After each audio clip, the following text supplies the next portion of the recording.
बिस्मिल्लाहिर्रहमानिर्रहीम। अस्सलाम वालेकुम नाज़रीन, मैं हूँ साकिब बशीर।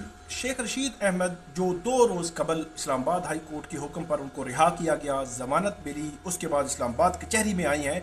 तो शेख रशीद अहमद उनकी तरफ से 2 बड़ी खबरें हैं। एक तो शेख रशीद के गिर्द जो घेरा है वो तंग होता नज़र आ रहा है और बहुत जल्द जो है वो केस ये मंतकी अंजाम तक पहुँचेगा।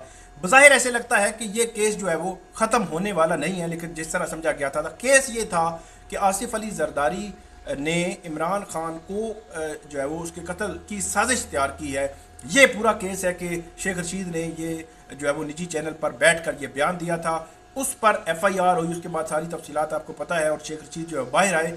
लेकिन अब बज़ाहिर ऐसे लगता है कि उनके खिलाफ मजीद घेरा जो है वो तंग होता नज़र आ रहा है। एक बात तो वो है, और दूसरा जो इसमें पहलू है, दूसरा जो मामला है वो भी बड़ा इंपॉर्टेंट है कि शेख रशीद ने SHO जो थाना अपारा है और दीगर पुलिस एहलकारों के खिलाफ भी मुकदमा दर्ज करने की दरख्वास्त दे दी है। तो ये बड़ा इंपॉर्टेंट पहलू है। जो शेख रशीद के खिलाफ घेरा जो तंग क्यों नजर आ रहा है, वो 2 मार्च के लिए इस्लामाबाद की मुकामी अदालत है उसने ये कहा है कि 2 मार्च को शेख रशीद पर फर्द जुर्म आयद होगी।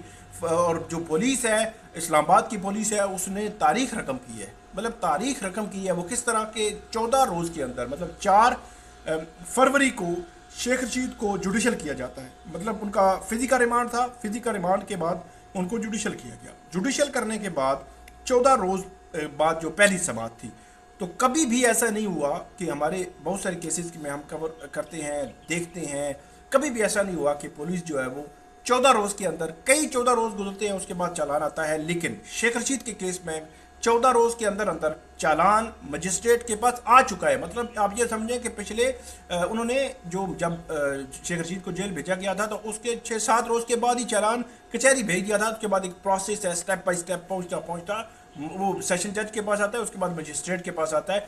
तो वो पहुँचता पहुँचता जो है वो वहाँ पे पहुँचा है और मजिस्ट्रेट ने ये कहा है चालान आ चुका है, तो 2 मार्च को फ़र्द जुर्म आयद होगी और डेफिनेटली केस जो है वो किसी को अदालत जो है वो किसी को भेजेगी, वो केस सुनेगा और उसके बाद जो है वो मामला आगे बढ़ेगा। लेकिन बहुत इंपॉर्टेंट इसमें इशू ये है कि 2 मार्च को शेख रशीद पर फर्द जुर्म आयद होने जा रही है।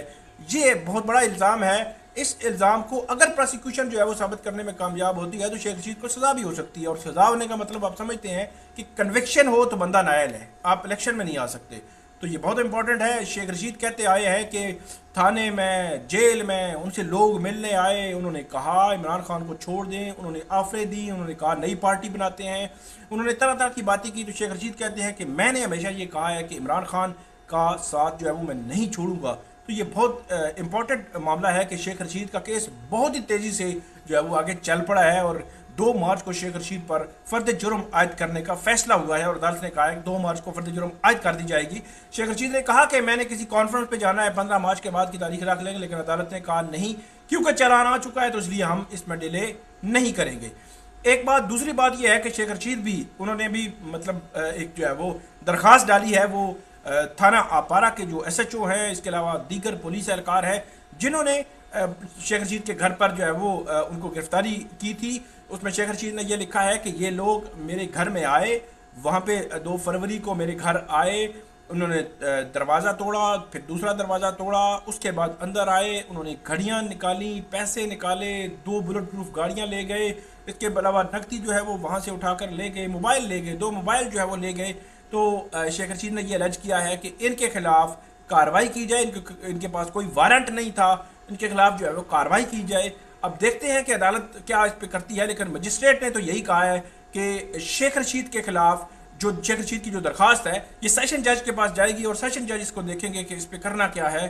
तो ये शेख रशीद वाला जो मामला है अब तेज़ी से आगे बढ़ने लगा है और बज़ाहिर ऐसे लगता है कि इसमें शेख रशीद को आगे चलकर कहीं सज़ा ना हो जाए। कुछ कहना कबल वक्त है, क्योंकि जो मजिस्ट्रेट था और सेशन जज था उसने और राय दी, और इसके अलावा जो दूसरी तरफ वाले थे, जो हाई कोर्ट थी, उसने और राय दी उसकी बेल जो है वो ग्रांट करते हुए।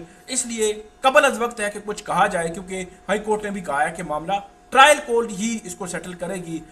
इमरान खान के खिलाफ दहशतगर्दी की दफ़ात के तहत जो मुकदमा दर्ज था उसमें इमरान खान की ज़मानत जो है वो खारिज हो गई थी।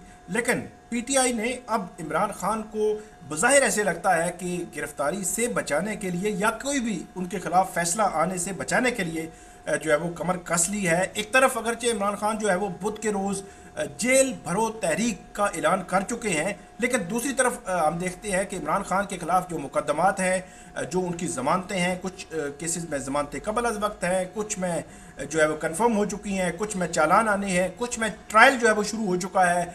और ये वो केस था, इंसदाद दहशत गर्दी अदालत का वो केस था जिसमें इमरान खान जो है वो ज़मानत कबल अज़ गिरफ्तारी पे थे। इसमें जो केस है थाना संजानी का, और ये मामला है तोशा खाना। जब फैसला हुआ था तो उसके बाद पीटीआई के कारकुनान ने मुख्तलिफ जगहों पर इस्लामाबाद में धरने दिए थे, एहतजाज किया था, वहाँ पे ट्रैफिक के मसाइल हुए थे, बहुत सारी चीज़ें हुई थी। तो उसके बाद ये थाना संजानी में 7-8 ये मतलब दहशत गर्दी की दफात के तहत ये मुकदमा दर्ज किया गया था। इसमें असद उमर, अली अवान और इमरान खान, ये मेन जो है उनकी लीडरशिप जो है वो, और मकामी लीडरशिप जो उनकी उसमें नामजद की गई थी। लेकिन असद उमर और अली अवान की ज़मानत इसी केस में कंफर्म हो चुकी है। और ये केस कुछ भी नहीं है बज़ाहिर। जब जो ट्रायल शुरू होगा, इमरान खान पेश होंगे, तो मेरा ये ख्याल है कि ये जो है वो ट्रायल अगर साल भी लग जाए तो उन्होंने इससे बरी ही होना है। लेकिन क्योंकि इसमें ना तो पुलिस के पास कोई उनकी ऐसी वीडियो है कि वो वहाँ पे मौजूद थे, या इंस्ट्रक्शंस दे रहे थे, या कॉल पे इंस्ट्रक्शंस दे रहे थे, या किसी तरह की भी कोई ऐसी मुआवनत जो है वो पुलिस ने साबित करनी होती है, वो कोई ऐसा कनेक्शन जो है पुलिस के पास मौजूद नहीं है। तो अब पीटीआई ने बज़ाहिर ऐसे लगता है कि एक तरफ जो जेल भरो तहरीक है, तो दूसरी तरफ इमरान खान के खिलाफ जो केसेस हैं उनको उनके मुकम्मल परसू वो पहले ही कर रहे हैं, लेकिन ज़मानत के केसेस में वो बिल्कुल ढील नहीं दे रहे। तो वो इस तरह है कि इंसदाद दहशत गर्दी अदालत में जो 7-8 ये मतलब दहशत गर्दी की दफ़ा लगी हुई है, उसको अली नवाज अवान जो इस केस में को अक्यूज है, मतलब इमरान खान, असद उमर, अली नवाज अवान इसमें जो है वो मुलजिम है, दीगर भी पार्टी लीडरशिप है। लेकिन अली नवाज अवान ने 7-8 ये मतलब दहशत गर्दी की दफ़ा को चैलेंज किया है इंसदाद दहशत गर्दी अदालत में, और ये कहा है कि चालान जब आ चुका है तो दहशत गर्दी की दफ़ा जो है वो ख़त्म की जाए। और इसमें इमरान खान भी हैं, तो इट मीन के अगर दहशत गर्दी की दफ़ा अली नवाज अवान की हद तक जो है वो ख़त्म होती है, तो दैन इमरान खान की हद तक भी आगे चलकर उनको एक एप्लीकेशन देनी पड़ेगी और ख़त्म हो जाएगी।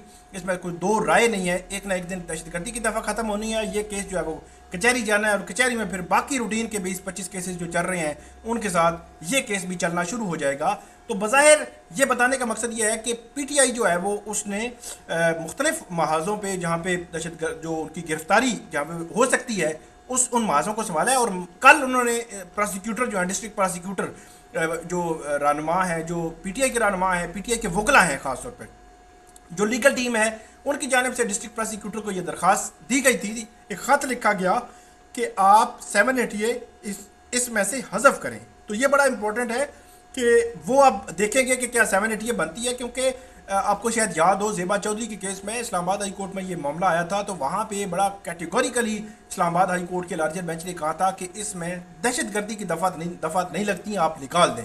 वहाँ पे स्पीच भी थी, सख्त अल्फाज भी थे, धमकी अवेज़ अल्फाज भी थे, लेकिन दहशत गर्दी की दफ़ा नहीं लगती। तो यहाँ पे तो मामला ही कुछ नहीं है। तो इसलिए बज़ाहिर ऐसे लगता है कि इंसदाद दहशत गर्दी अदालत में जो मामला है इमरान खान का, वो कोई बहुत बड़ा मामला नहीं है। इसके अलावा दूसरा केस है जिसमें गिरफ्तारी फौरी तौर पे मैं आपको बता रहा हूँ कि गिरफ्तारी हो सकती है, वो है ममनुआ फंडिंग केस में जो इसमें फॉरेन एक्सचेंज एक्ट के तहत जो मुकदमा दर्ज किया गया इमरान खान के खिलाफ। उसमें भी अब 25 फरवरी की तारीख पड़ गई, आज उस पर भी समाअत थी। 22 फरवरी को इस्लामाबाद हाई कोर्ट में इमरान खान की मेडिकल रिपोर्ट आनी है, 25 फरवरी को वहाँ पे है।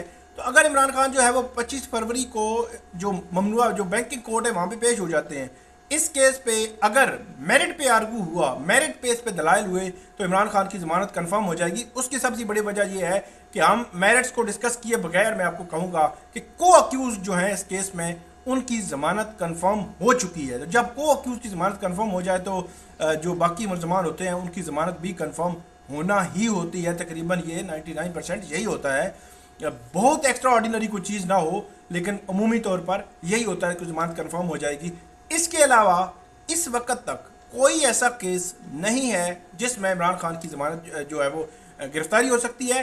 अगर उन्होंने केस डालना है तो कोई नया केस आ सकता है, साइबर क्राइम का केस आ सकता है, वो केस आ सकता है कि आसिफ अली जरदारी पर जो इल्ज़ाम लगाए साजिश का, उसका केस आ सकता है। वो FIR जो है वो हो सकता है गिरफ्तारी करें और साथ ही जो है वो FIR सामने आ जाए। लेकिन अभी तक जितनी FIR सामने हैं उनमें किसी में भी ऐसा केस नहीं है कि आप ये कहें कि इसमें जो है वो इमरान खान की गिरफ्तारी हो सकती है। तो ये थी आज की अपडेट। उम्मीद है आपको पसंद आएगी। आप हमारे साथ फीडबैक जो है वो शेयर कीजिएगा। अल्लाह हाफिज़।